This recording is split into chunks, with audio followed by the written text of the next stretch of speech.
Hi, உங்களுக்கு இது தெரியுமா அப்படின்னு சொல்லிட்டு இந்த ஒரு வீடியோவில் நம்ம எதை பற்றி பார்க்க போகிறோன்னா மிஷினரி ஸ்டோரிஸ் அப்படின்னு கூட சொல்லலாம், இல்லை உண்மையான கதைங்க அப்படின்னு கூட நம்ம சொல்லலாம். ஆக்சுவலி மிஷினரினா என்ன அப்படின்னு சொல்லிட்டு கிறிஸ்டியன்ஸான நமக்கே நிறைய கேள்விங்க இருக்கலாம். நிறைய பேருக்கு மிஷினரினா என்னன்னே தெரியாமல் இருக்கலாம். ஒரு சின்ன நோட் மட்டும் சொல்லிவிட்டு அதுக்கப்புறம் நான் இவரை பற்றி பேசுகிறதுக்குள்ளாக உள்ளே போகலாம். ஆக்சுவலி மிஷினரினா என்ன அப்படின்னு நம்மளுக்குள்ளே ஒரு கேள்வி வரும். மிஷினரினா என்னென்னா, கடவுளோட ஊழியத்தை செய்கிறதுக்காக நாடு விட்டு நாடு, இல்லை கடவுளோட காலிங் உணர்ந்தவர்களாக இருக்கலாம். கிறிஸ்துவை பற்றி தெரியாத நிறைய ஜனங்கக்கிட்ட சத்தியத்தை போதிக்கிறதுக்காக கடல் கடந்து, நாடுகள் கடந்து, குடும்பங்களை விட்டு நிறைய சாக்ரிஃபைஸ் பண்ணி கிறிஸ்துவுக்காக நான் எடுத்து உபயோகப்படுத்தப்படணும் அப்படின்னு சொல்லிட்டு தங்களுடைய வாழ்க்கையை அர்ப்பணித்த நிறைய பேர் நம்ம உலகத்தில் நமக்கு முன்பாக கடந்து சென்று தான் இருக்காங்க. அப்படி வாழ்ந்த பல பேரில் இன்றைக்கி நம்ம யாரை பற்றி பார்க்க போகிறோன்னா ஸ்மித் விகில்ஸ்வர்த்தா அப்படின்னா யாராக இருக்கும் அப்படின்னு சொல்லிட்டு உங்களுக்குள்ள நிறைய கேள்விங்க வரலாம். ஸ்மித் விகில்ஸ்வர்த் அவர் யாருன்னா 10 ஜூன் 1859 வருஷத்தில் மென்ஸ்டன் யார்க்ஷைர் அப்படின்ற சொல்லப்படுற ஒரு பகுதியில் இங்கிலாந்து தேசத்தில் பிறந்தவர். ஆக்சுவலி ஸ்மித் விகில்ஸ்வர்த் ஒரு பணக்கார குடும்பத்தை சேர்ந்தவர் அப்படின்னு நீங்கள் நினச்சிருந்தீங்கன்னா கண்டிப்பாக அப்படி இல்லை. இவர் நார்மலான ஒரு கிறிஸ்டியன் ஃபேமிலி, ஒரு மிடில் கிளாஸ் குடும்பத்தை சேர்ந்த ஒரு மனுஷன். ஆக்சுவலி ஸ்மித் விகில்ஸ்வர்த்தோட அப்பா ஒரு ஃபேக்ட்ரியில் ஒர்க் பண்ணிகிட்டு இருக்கார். அதே ஃபேக்ட்ரியில் இந்த ஸ்மித் விகில்ஸ்வர்த் என்ன பண்ணுறாங்க, அவங்களோட அப்பாவுக்கு துணையாக வேலை செஞ்சுட்டு இருக்காங்க. இவரோட 6 வயசு இருக்கும்போது அவங்க அம்மாவுக்கு இந்த மாதிரி ஃபார்ம் அப்படின்னு சொல்லிட்டு இந்த விவசாய நிலங்கள்லாம் இருக்குது பார்த்திங்களா, அந்த மாதிரி இவங்களோட நிலத்திலேயே இவர் வேலை செஞ்சுட்டு இருந்தார். ஆரம்ப காலகட்டத்தில் ஸ்மித் விகில்ஸ்வர்த் அவரோட குடும்பத்துக்காக இந்த மாதிரி சின்ன சின்ன வேலையை செஞ்சுட்டு இப்படி தான் இருந்தார். ஒரு எஜுகேஷன் அப்படி இப்படின்னு சொல்லிட்டு அவங்க வீட்டில் இவருக்குன்னு ஸ்பெஷலாக எதுவும் ப்ரொவைட் பண்ணல. ஸோ அவங்களோட குடும்பத்துக்கு இவர் தான் நிறையா வேலையை செஞ்சுட்டு இருந்தார். இவரோட 8 வயசு இருக்கும்போது இவர் அவங்க பாட்டியோடு கூட சேர்ந்து நிறைய இந்த ஞாயிற்றுக்கிழமை மீட்டிங்கில் சர்ச்சில் போய்ட்டு மீட்டிங் அட்டன் பண்ணுறதெல்லாம் ரொம்பவே வழக்கமான ஒன்று. ஸோ எல்லா நாளும் போகிற மாதிரி ஒரு நாள் இவரோட பாட்டி கூட இவர் மீட்டிங்க்கு போகிறாரு. இந்த மாதிரி சர்ச்சில் ஒரு மீட்டிங் நடக்குது, ஒரு பெரிய ஸ்பீக்கர் வராங்க அப்படின்னு சொல்லிட்டு, ஸ்மித் சீக்கிரம் கிளம்பு, இன்றைக்கி நம்ம ஒரு பெரிய ஒரு ஸ்பீக்கர் வர்றார் நம்ம சர்ச்சுக்கு, நம்ம கண்டிப்பாக போயே ஆகணும் அப்படின்னு சொல்லிட்டு இந்த சின்ன பையனை ஏற்படுறாங்க. அட என்ன பாட்டி, ஞாயிற்றுக்கிழமை ஒரு நாளாவது ஃப்ரீயாக இருக்கலான்னு பார்த்தா இப்படி ஒரு வேலையை கொடுத்து எதனா சொல்கிறீங்களே அப்படின்னு சொல்லிட்டு ஒரு விதமான சலசலப்போடு, ஏன்னா 8 வயசு பையன் அப்படி தான் இருந்திருக்கும் அப்படின்னு சொல்லிட்டு சரி ஓகே போகலாம் அப்படின்னு சொல்லிட்டு இவரோட பாட்டி கூட போகிறாரு. அந்த கூட்டத்தில் பார்த்திங்கன்னா பல்லாயிரக்கணக்கான மனுஷங்க இருக்காங்க. ஒரு பெரிய கூட்டம். முன்னாடி போதகர் பேசி கொண்டு இருக்கார். ரொம்ப வல்லமையான ஒரு மெசேஜை அங்கேருந்து அவர் கொடுத்துட்ருக்காரு. மீட்டிங் முடியும் போது அந்த போதகர் அங்கே இருக்கிற எல்லாரையும் பார்த்து கேட்குறாரு, கடவுளுக்காக நீங்கள் உங்களுடைய வாழ்க்கையை ஒப்புக் கொடுக்க விரும்புகிறீங்களா அப்படின்னு சொல்லிட்டு. ஸ்மித் விகில்ஸ்வர்த் அந்த மாதிரி ஒரு ஸ்பீச் அவர் இதுக்கு முன்னாடி கேட்டதே கிடையாது. அந்த முன்னாடி அவங்க பேசினதை பார்த்து ரொம்பவே ஸ்டன்னாகி நிற்கிறாரு. கடவுளுக்காக இனிமேல்ட்டு என்னுடைய வாழ்க்கையில் நான் கடவுளுக்காக உபயோகப்படுத்தப்பட்டே தான் ஆகணும் அப்படின்ற ஒரு சின்ன உணர்த்துதல் அந்த 8 வயசு பையனோட மனசில் ஆழமாக பதியுது. ஆனால் எழுந்திரிச்சு நிற்க ஒரு தயக்கம். ஸோ அவர் எழுந்திரிச்சு நிற்கலை. அந்த கூட்டமும் முடிஞ்சது. எல்லோரும் அவங்கவுங்க வீட்டுக்கு போயிட்டு இருந்தாங்க. சரி வாடா கிளம்பலாம், மீட்டிங் தான் முடிஞ்சிடுச்சுல, கடவுள் நல்லா பேசினார் அப்படின்னு சொல்லிட்டு அந்த பாட்டி ஸ்மித்தை அவரோட கையை பிடிச்சி வீட்டுக்கு கூப்பிட்டு போயிட்டு இருக்காங்க. நடந்து போயிட்டே இருக்கும்போது அவருடைய கால்கள் திடீர்னு ஒரு இடத்துல ஸ்டன்னாக நிற்குது. அவரோட பாட்டி அவரை அந்த ஸ்மித்தை கேட்குறாங்க, வாடா ஏன் நிற்கிற, என்னாச்சு அப்படின்னு சொன்னோன்னே எந்த வார்த்தையும் பேசாமல் ஸ்மித் அதே இடத்துல நின்று அழுக ஆரம்பிச்சிடுறார். திடீர்னு இவங்க பாட்டிக்கு என்ன செய்யறதுன்னு தெரியல. ஸ்மித் என்னாச்சு, எதனால் அழுதுட்டு இருக்க அப்படின்னு சொல்லிட்டு ஒரு குழப்பத்தோட இவரை கேள்வி கேட்குறாங்க. அப்போ இவர் அழுதுகிட்டே சொல்கிறாரு, அந்த போதகர் என்னை கூப்பிட்டாரு, யாருன்னா கடவுளுக்காக எடுத்து உபயோகப்படுத்தப்பட ஆசையாக இருக்கீங்களா அப்படின்னு சொல்லிட்டு அவர் கூப்பிட்டாரு. ஆனால் நான் எழுந்திரிச்சு நிற்கணும்னு நினச்சேன், ஆனால் நான் போகவே இல்லை. எனக்கு மனசு ஒரே கஷ்டமாக இருக்குது, நானும் கடவுளுக்காக எடுத்து உபயோகப்படுத்தப்படணும் இப்படின்னு சொல்லிட்டு ஒரு பாசத்தோட இல்லை ஒரு ஏக்கத்தோட கடவுள் மேலே வச்சுருக்க ஒரு அன்போட அவங்களோட பாட்டிக்கிட்ட அவர் ஷேர் பண்ணுறாரு. பாட்டி உடனே அவருடைய கையை பிடிச்சி, நீ கடவுளுக்காக எதனா செய்யணும்னு ஆசைப்பட்டனா அதை இந்த இடத்துலையே நீ பண்ணு, நீ கமிட் பண்ணணும்னு நினைக்கிறியா அதை இந்த இடத்துலையே பண்ணு அப்படின்னு சொல்லிட்டு அவங்களோட பாட்டி ஸ்மித்துக்கு சொல்லித்தராங்க. ஸ்மித் உடனே அதே இடத்துல கண்ணை மூடி அழுது சொல்கிறாரு, கடவுளே என்னுடைய வாழ்க்கையை நான் உங்ககிட்ட ஒப்பு கொடுக்குறேன், நீங்கள் என் மேலே என்னென்ன காரியங்கள் செய்யணும்னு நினைக்கிறீங்களோ அதெல்லாம் செஞ்சு முடிங்க அப்படின்னு சொல்லிட்டு அந்த இடத்துல ஒப்பு கொடுத்துட்டு அப்படியே அங்கேருந்து வீட்டுக்கு கடந்து போகிறாங்க. அதுக்கப்புறம் அவரோட 16 வயசில் ரட்சண்ய சேனை அப்படின்னு சொல்லிட்டு ஒரு ஆர்கனைசேஷனில் இவர் ஜாயின் ஆகுறாங்க. ரட்சண்ய சேனை அப்படின்ற ஒரு கூட்டத்தில் அவர் இணைந்ததுக்கப்புறம் நிறைய மீட்டிங்க்கு போகிறாரு, நிறைய இடத்துல போயிட்டு இந்த மினிஸ்ட்ரிஸ்லாம் செய்கிறாங்க, இவரையும் கூப்பிட்டு போகிறாங்க, நிறைய ஊழியங்களுக்கு போகிறாரு. இவரையும் அதிகமாக இன்வால்வ் பண்ணிக்கிறாரு. இவர் என்னென்னலாம் கடந்து வராரோ பார்க்குறாரோ அது எல்லாத்தையுமே இவங்களோட அம்மா கிட்ட தான் அதிகமாக ஷேர் பண்ணுவாராம். ஸோ இவர் வின் பண்ண ஃபஸ்ட்டு சோல் அப்படின்னு யாருன்னு பார்த்தீங்கன்னா இவரோட அம்மா தான். அவங்களோட அம்மா கிட்ட நிறைய விஷயங்களை இவர் ஷேர் பண்ணுவார் அப்படின்னு சொல்லியிருக்காங்க. ஸோ இவரோட வாழ்க்கையில் ஒரு அதிகமாக டைம் ஷேர் பண்ணுற ஒரு பர்சன் இவரோட அம்மாவை தான் இருந்திருக்காங்க. 18 வயசு இருக்கும்போது இவருக்காக இவரே ஒரு வேலையை தெரிந்து கொள்கிறாரு. என்ன ரட்சண்ய சேனையில் இறஞ்சிட்டாரு, இனிமேல்ட்டு எதுக்கு வேலை செய்யணும் அப்படி யாருன்னா நம்மளுக்குள்ளே நிறைய குழப்பங்கள் எழுந்திருக்கலாம். பட் இவர் அந்த மாதிரி இல்லாமல் ஊழியம் ஒரு சைடு இருந்தாலும் இவர் பர்சனலாக இவருக்குன்னு ஒரு வேலையை தெரிஞ்சுக்கிட்டாரு. என்ன டாக்டரோ இன்ஜினியருன்னெலாம் நினைக்காதீங்க, இவர் ஒரு ப்ளம்பராக இவர் ஒரு வேலைக்கு போகிறாரு. ப்ளம்பிங் வேலையும் செஞ்சுட்டு அப்படியே சைட் பை சைடு ஊழியமும் செஞ்சுட்டு நல்லா போயிட்டு இருக்கு. அதே ரட்சண்ய சேனையில் இருக்கக்கூடிய பாலி அப்படின்ற ஒரு லேடியை இவங்க மேரேஜ் பண்ணுறாங்க. ஆக்சுவலாக ஸ்மித் விகில்ஸ்வர்த்துக்கு பார்த்தீங்கன்னா அந்த அளவுக்கு படிக்கக்கூடிய ஞானம் கிடையாதுன்னு சொல்லலாம்.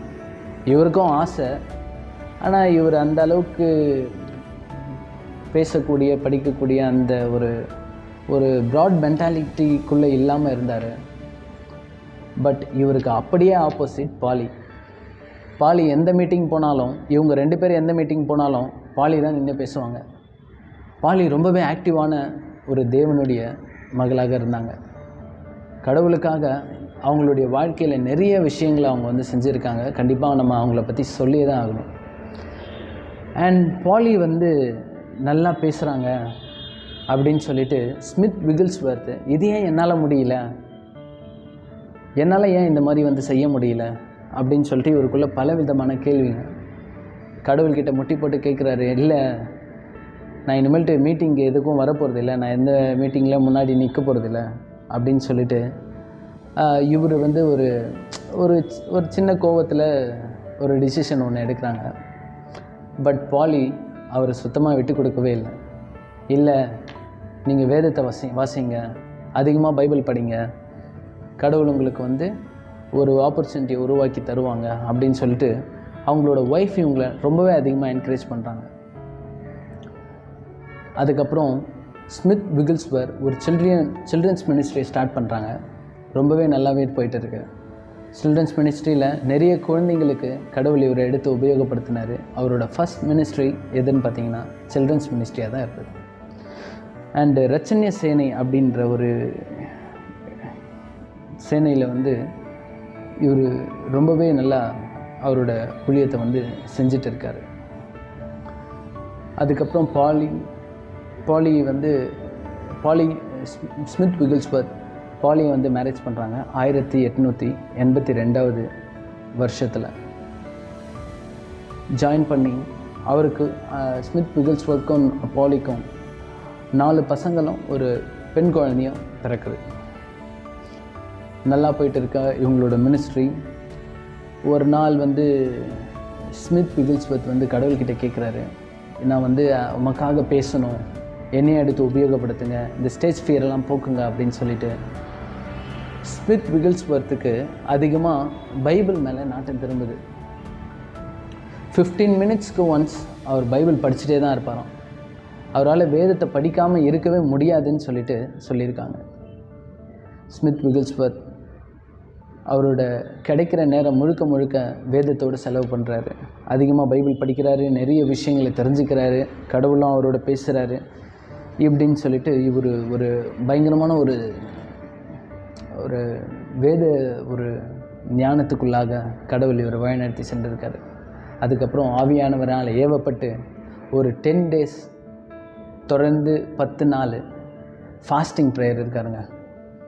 ஃபாஸ்டிங் ப்ரேயர் இருந்து கடவுளே எனக்கு ஒரு புதிய ஊழியத்தை தாங்க அப்படின்னு சொல்லிட்டு கடவுள்கிட்ட ரொம்பவே ஒரு விடாப்படியாக 10 நாள் உபவாச ப்ரேயர் இருந்து கேட்குறாரு. 10 நாள் உபவாச ப்ரேயர் இருந்து கேட்குறாரு. அந்த 10 நாளுக்கு அப்புறம் கடவுளால் ஏவப்பட்டு ஹீலிங் மினிஸ்ட்ரி இவர் வந்து ஸ்டார்ட் பண்ணுறாரு. சுகமளிக்கும் ஊழியத்தை செஞ்சுட்டு அதுக்கப்புறம் செய்ய ஆரம்பிக்கிறாரு. இவர் எங்கெங்கெல்லாம் போகிறாரோ, எந்தெந்த கூட்டங்கள்லாம் இருக்கோ, யார் யாரெல்லாம் வியாதியில் இருக்காங்களோ, யார் யாரெல்லாம் என்ன மாதிரியான கஷ்டத்தில் இருக்காங்களோ அவங்கள தொட்டு ஜெபம் பண்ணி அவங்கள ஹீல் பண்ணுறதுல கர்த்தர் இவரை பயங்கரமாக ரொம்பவே வல்லமையாக எடுத்து உபயோகப்படுத்தியிருக்காருன்னு தான் சொல்லணும். ஸ்மித் விகில்ஸ்வர்த் ஒரு வைராக்கியமான ஒரு தெய்வ மனுஷன். கடவுளுக்காக அநேகரை சுகப்படுத்தி அதே நேரத்தில் வல்லமையான சாட்சிகளினால் நிறைய ஒரு கூட்டத்தை எப்படி சொல்லலாம், ஒரு பரலோக ராஜ்யத்துக்காக நிறைய அறுவடைகளை இவர் செஞ்சுருக்காருங்க. ஸோ இப்படியே இருந்து இவர் பார்த்திங்கன்னா மீட்டிங் முடிஞ்சுட்டு இவர் பேசிட்டு வரும்போதெல்லாம் 800 பேர் இருந்தாலும் அவங்க மேலே ஒருத்தராக கை வச்சு ப்ரேயர் பண்ணுறது இவருடைய வழக்கமாக இருந்திருக்கு. ஒவ்வொருத்தருடைய தலையில் கை வச்சு ப்ரேயர் பண்ணி ஒரு ஹீலிங்கை அனுப்பி தான் இவர் வந்து கொடுப்பாராம். ஒரு நாள் இப்படி இருந்த ஸ்மித் விகில்ஸ்வர்த்துக்கு பாருங்கள், சிறுநீரக கற்கள்னால அவ்வளோ கஷ்டப்பட்டுருக்காருங்க. எல்லோரும் யோசிக்கலாம், என்ன இது கடவுளுக்காக ஊழியம் செஞ்சுட்டா லைஃப் வந்து ரொம்பவே நல்லா இருக்கும், கடவுள் வந்து நல்லா பார்த்துப்பாரு, நல்லா வச்சுப்பாரு அப்படின்னு சொல்லிட்டு அவர் எந்த அளவுக்கு வல்லமையாக கடவுளுக்காக எடுத்து உபயோகப்படுத்தப்பட்டாரோ அந்த அளவுக்கு இவரோட பர்சனலாக நிறைய ப்ராப்ளங்களை இவர் அனுபவிச்சிருக்காரு இந்த சிறுநீரக கற்கள்னால். அப்போ இவரோட கூட இருந்தவங்களாம் இவர்கிட்ட சொல்லுவாங்களாம், போங்க ஹாஸ்பிட்டலில் போய்ட்டு ஜாயின் பண்ணுங்கள், இது ஆரம்பத்திலே சரி பண்ண முடியும் அப்படின்னு சொல்லிட்டு நிறைய பேர் வந்து இவர் கைட் பண்ணியிருக்காங்க. பட் இல்லை, நான் கடவுளுக்காக நிற்கிறேன், என் உடம்புல வந்து ஆப்ரேஷன் பிளேட் வந்து படறதுக்கு நான் அலோவ் பண்ண மாட்டேன், கடவுளே என்னை சுகப்படுத்தட்டும் அப்படின்னு சொல்லிட்டு ஒரு வல்லமையாக இவர் வந்து அப்படியே ஹாஸ்பிட்டலுக்கு போகாமல் இவருக்குன்னு ஒரு பர்சனல் மெடிக்கேஷன்ஸ் எதுவுமே எடுத்துக்காமல் இப்படியே இருந்திருக்காரு. ஒரு நாள் இவர் ஒரு மீட்டிங்க்கு போகிறாரு. அங்கே பல்லாயிரக்கணக்கான ஜனங்க இவருடைய முன்னாடி உட்காந்துட்டு இருக்காங்க. எல்லாருக்காகவும் இவர் வந்து ப்ரேயர் பண்ணிகிட்டே இருக்காரு. அப்போது அந்த ப்ரேயர் பண்ணிகிட்டு இருக்க அந்த மிட் ஆஃப் தி டைமில் இவரோட சிறுநீரக கற்கள்னால் ஏற்பட்ட பாடு ரொம்பவே அதிகமாக இருக்குது. வலி தாங்க முடியாமல் ப்ரேயர் பண்ணிகிட்டே வந்து ரொம்ப அழுதுருக்காரு. கடவுளே, நான் இவ்வளோ பேருக்கு சுகத்தை தரேன், என்னை எடுத்து இவ்வளோ அழகாக நீங்கள் உபயோகப்படுத்துகிறீங்க, இந்த சிறுநீரக கற்கள்லேருந்து எனக்கு ஒரு விடுதலை தாங்க அப்படின்னு சொல்லிட்டு அழுது அந்த இடத்துல ப்ரேயர் பண்ண ஆரம்பிக்கிறாரு. அப்போ ஒரு லேடி கையில் ஜெப-எண்ணெயோட இவர்கிட்ட வராங்க. வந்துட்டு, பாஸ்டர், எனக்கு இந்த மாதிரி ஒரு வியாதி இருக்குது, எனக்காக ப்ரேயர் பண்ணுங்க அப்படின்னு சொல்லிட்டு கேட்குறாங்க. உடனே அந்த அந்த அந்த ஆயிலை வாங்கி இவரோட தலையில் போட்டுக்கிட்டு, கடவுளே, உங்களுடைய கிருபையினால் எனக்கு வந்து ஒரு சுகத்தை தாங்க, இந்த பாடு ரொம்பவே அதிகமாக இருக்குது, எனக்கு சுகத்தை தாங்கன்னு சொல்லிட்டு ப்ரேயர் பண்ணியிருக்காங்க. கடந்த ஒரு 6 இயர்ஸில் அவரோட கற்கள் எல்லாமே அதுவாக கொட்டியிருக்குன்னு சொல்லியிருக்காங்க. அவரோட மொத்தம் இவர் அந்த கற்கள்லாம் சேர்த்து வச்சு ஒரு ஜாடியில் வந்து சேர்த்து வச்சுருக்காரு. மொத்தம் 100 கற்கள் அதில் வந்து இருந்தால் வந்து சொல்கிறாங்க.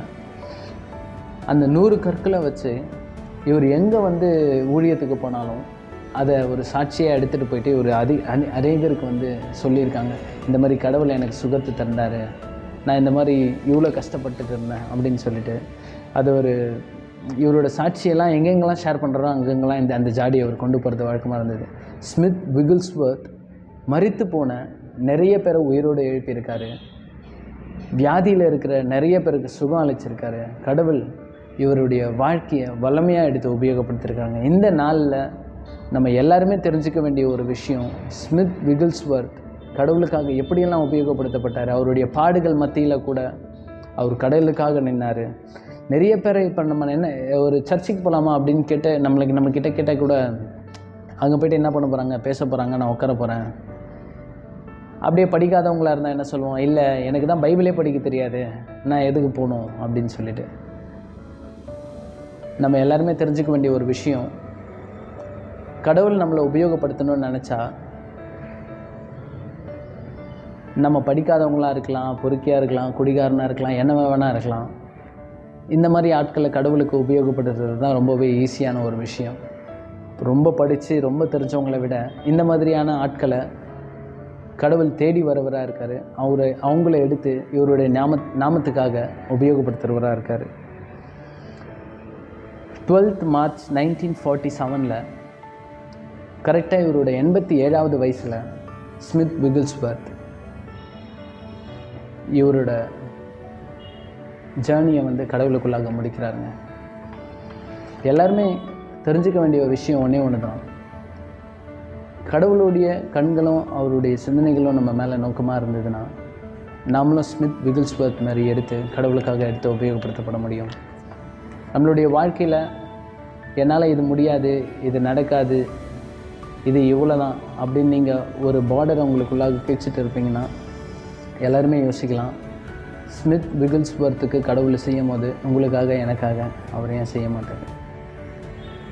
இந்த ஒரு கொட்டேஷனோட இந்த வீடியோவிலேருந்து நான் உங்கள் எல்லோரையும் கடந்து செல்கிறேன். இன்னொரு வீடியோவில் இன்னொரு வலிமையான மிஷினரியை பற்றி பார்க்கலாம். பாய்.